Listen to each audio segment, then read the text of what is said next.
राधे भक्तों, सभी भक्तगणों को मेरा सादर नमस्कार। आज मैं आपको वैशाख मास अध्याय 2 का वर्णन करने जा रही हूँ। इस अध्याय में वैशाख मास में विविध वस्तुओं के दान का महत्व तथा उसके स्नान के नियम के बारे में बताया गया है। नारद जी कहते हैं, वैशाख मास में धूप से तपे और थके मांदे मनुष्यों को, ब्राह्मणों को श्रम नाशक सुखद पलंग देकर मनुष्य कभी जन्म मृत्यु आदि के कलेशों से कष्ट नहीं पाता। जो वैशाख मास में पहनने के लिए कपड़े और बिछावन देता है, वह उसी जन्म में सब भोगों से संपन्न हो जाता है और समस्त पापों से रहित हो ब्रह्म निर्वाण मोक्ष को प्राप्त करता है। जो तिनके की बनी या खजूर आदि के पत्तों से बनी हुई चटाई दान करता है, उसकी उस चटाई पर साक्षात भगवान विष्णु शयन करते हैं। चटाई देने वाला बैठने और बिछाने आदि में सब ओर से सुखी रहता है। जो सोने के लिए चटाई और कंबल देता है, वह उतने ही मात्र से मुक्त हो जाता है। निद्रा से दुख का नाश होता है, निद्रा से थकावट दूर होती है और वह निद्रा चटाई पर सोने वाले को सुखपूर्वक आ जाती है। धूप से कष्ट पाए हुए हर श्रेष्ठ ब्राह्मण को जो सूक्ष्मतर वस्त्र दान करता है, वह पूर्ण आयु और परलोक में उत्तम गति को पाता है। जो पुरुष ब्राह्मण को फूल और रोली देता है, वह लौकिक भोगों का भोग करके मोक्ष को प्राप्त होता है। जो खस कुश और जल से वासित चंदन देता है, वह सब भोगों में देवताओं की सहायता पाता है तथा उसके पाप और दुख की हानि होकर परमानंद की प्राप्ति होती है।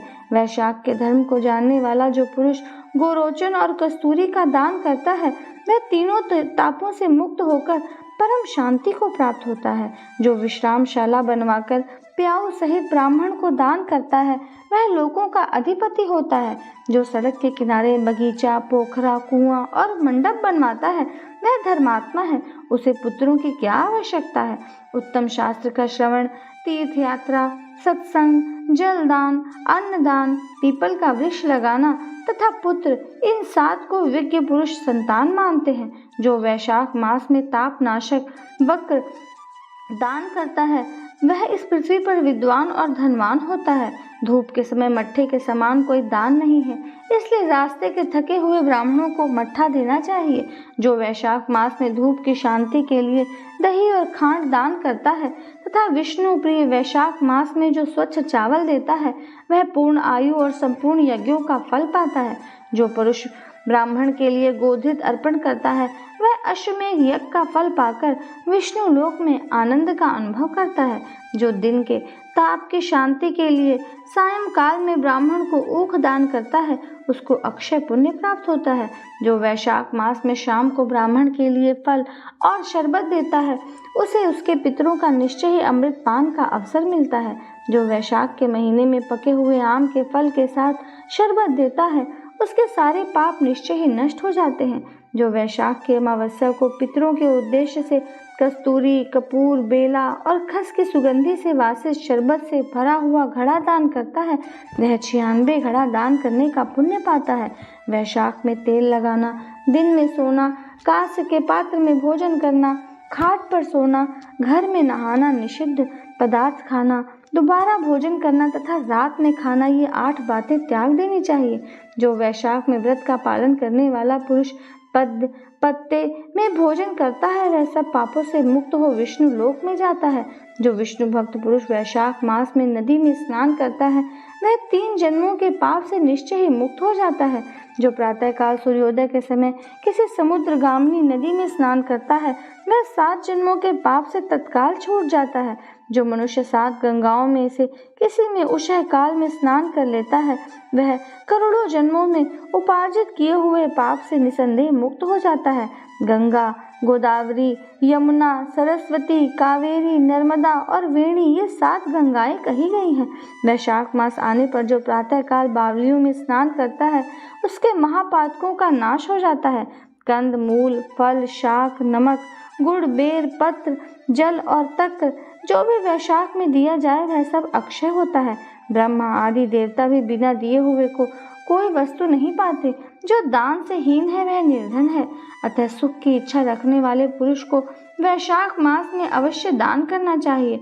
सूर्यदेव के मेष राशि में स्थित होने पर भगवान विष्णु के उद्देश्य से अवश्य प्रातःकाल स्नान करके भगवान विष्णु की पूजा करनी चाहिए।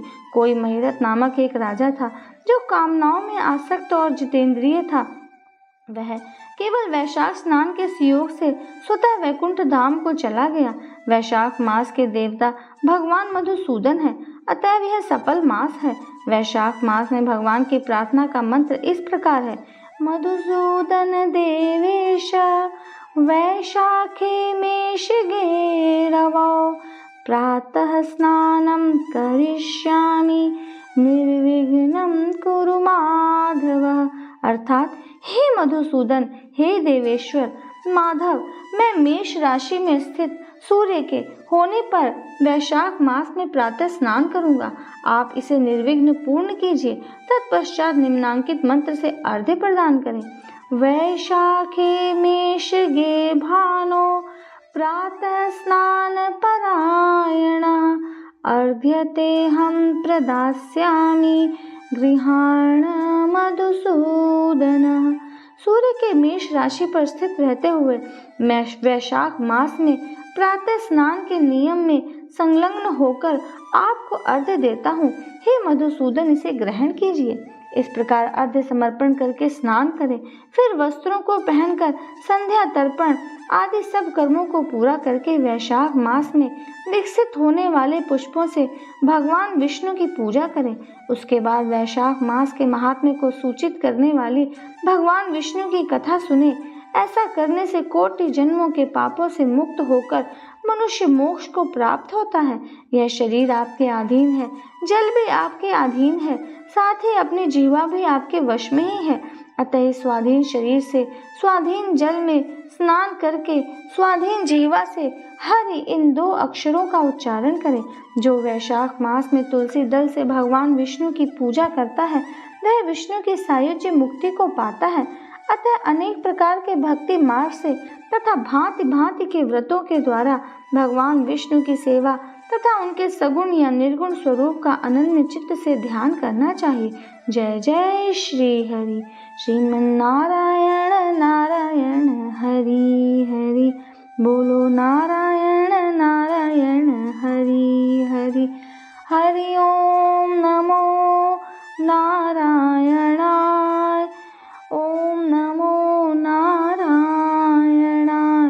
हरि ओम नमो नारायणाय। राधे राधे भक्तों, इस प्रकार से मैंने आपको अध्याय 2 का वर्णन किया है।